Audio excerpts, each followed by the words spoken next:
What's up, film lovers? Welcome back to the CeeLo's Film Club. I just finished watching the brand new horror film Weapons that was directed by Zach Cregger. This was one of my most anticipated films of the year. There's a lot of hype behind this film. A lot of people calling it one of the best horror films in a while. And also there was a bidding war for the film with a whole bunch of production studio companies that made the excitement a lot higher. Warner Brothers landed the film, and now I finally have seen Weapons. But before we get started, guys, don't forget to hit the like and subscribe button and turn on your notifications. You guys don't miss a beat. And also, there's going to be a non-spoiler review. All but one child from the same classroom mysteriously vanished on the same night at the exact same time. A community is left questioning who or what is behind the disappearance of all these kids. This is going to be a non-spoiler review, guys, so I'm going to give you guys my honest thoughts of the film. Yes, this film was really good, very well directed, very well written. There's a lot of things about the film that I think that could have been done a little bit better. I think it is a little bit more of a slow burner when it comes to the film itself. I think the film pretty much, I don't want to say it's a slow film, but it is pretty much a slow burner. You kind of start to wonder, in a sense, it does keep you somewhat in your edge of your seat, but you start to question yourself, when is it going to get to the point? So pretty much what it does execute flawlessly. Of course, Zach Cregger has a great eye and you know, when it comes to directing films, his camera movements are great. His shots are good as well.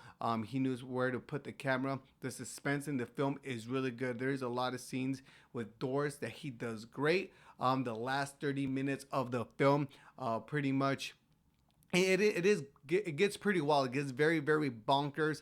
There's a lot of blood and stuff like that. Not the whole movie's filled with a lot of, you know, jump scares and, you know, a lot of things that, you know, make you, you know, jump out of your seat. There's a couple of them that did make me do that, but this movie is not for that. One of my favorite things about the film, though, how pretty much it follows a whole bunch of different characters that are affected by, you know, these kids missing. It's not all just parents. Main character is Julia Garner's character.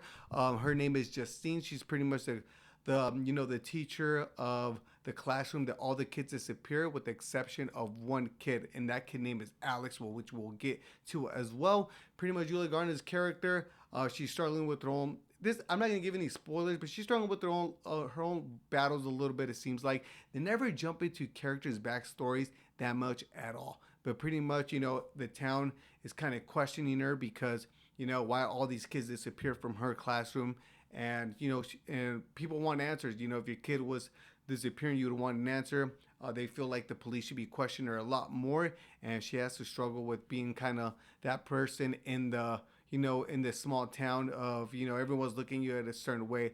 You know, they actually write witch with red paint on her car, and she has to deal with that battle with her and stuff like this. We also have another character, Archer, which is Josh Brolin's character. He is the father of one of the missing kids, and he is that. It kind of reminds me of Prisoner, of Hugh Jackman's character, when he wants to take matters in his own hands and figure out what is going on. You know what I mean? He is that, you know, that father that, you know, is looking for his son and trying to figure out what is going on, and is questioning a little bit of, you know, Justine's character, and they follow him as well. We also have another character of Andrew, which is played by Benedict Wong. He is, I think he is the principal of the school.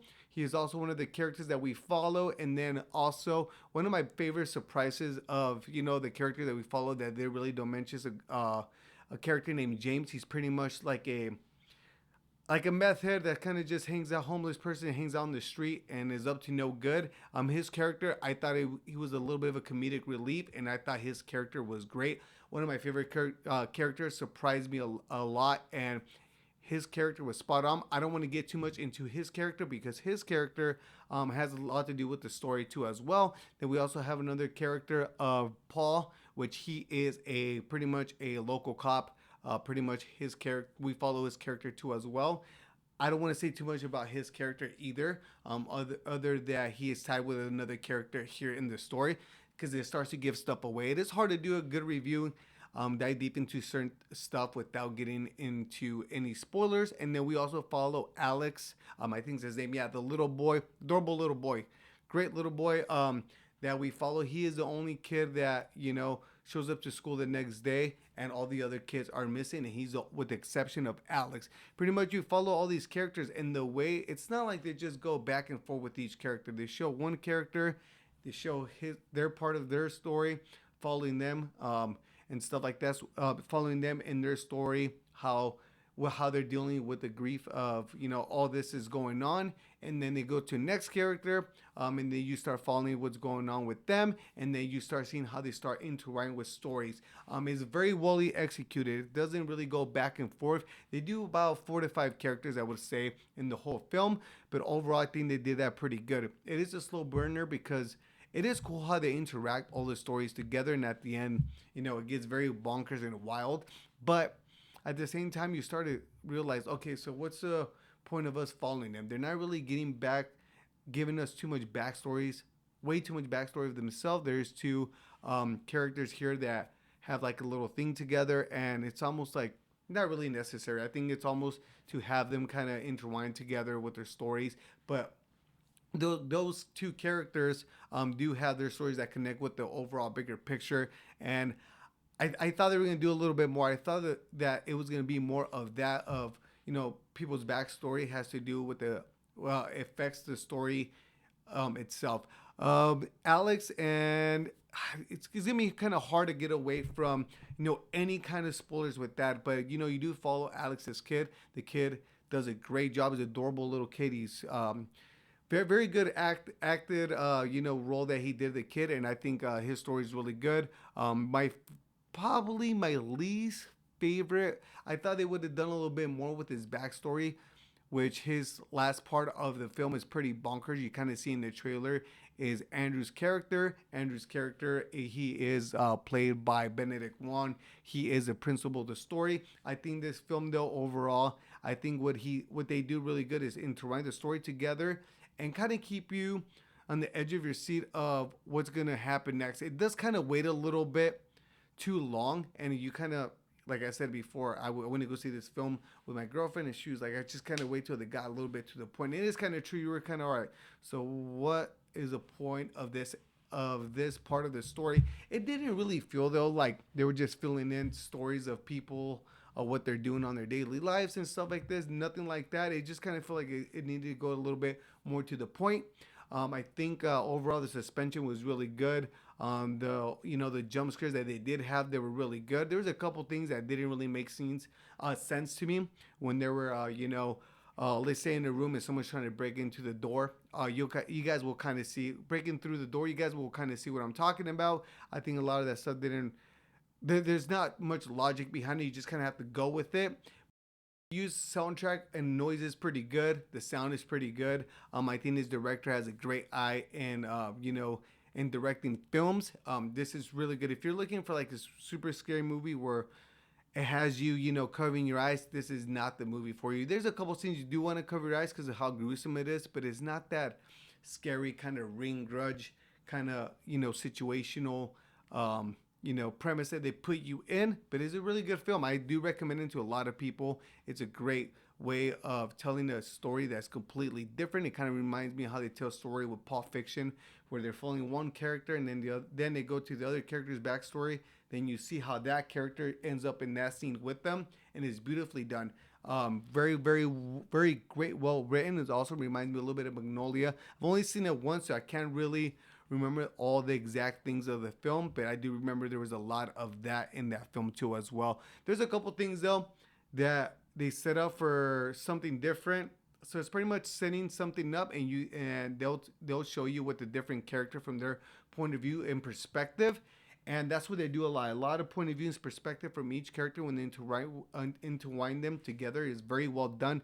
But I will tell you this, I did guess a lot of the things that were going to happen before, and I'm not sure if a lot of people did or not, but I did, and I think they could have done a little bit better to hide that. I think they were well done because the way they did it was pretty good, but I was able to catch all those things ahead of time and anticipate them. But overall, guys, I think this movie is great. This director, he is pretty much he's pretty hot right now, if I'm being honest. Barbarian was a cool movie. I really liked it. I enjoyed it. It turned into a different movie out of nowhere. And there is a cameo. If you guys seen Barbarian, there is a cameo in this film, which I noticed it, which I thought it was pretty cool. When you guys watch the film, you guys will definitely catch it if you watch Barbarian. But overall, I think the film is great. Is it my favorite movie of the year? Probably not. I'm not saying it's a bad movie. It is a really good movie. Zach Cregger has a lot of projects coming out. He has his own Resident Evil movie. He has his sci-fi space movie original that he's gonna do, and he also he wants to pitch a DC film that has to do about a henchman that pretty much takes down Batman pretty much in an accidental way. It becomes very famous and stuff like that. I don't know if they're gonna do that. I think this director is hot, but we shall see. There's a lot of Batman stuff going on, but overall, I think this film is great. This guy is a legit director.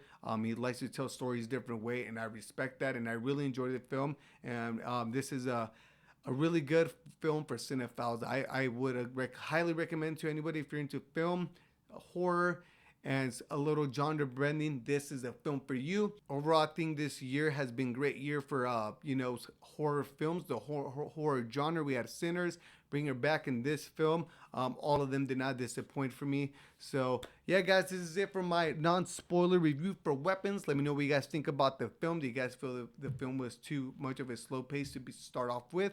I thought the film was great.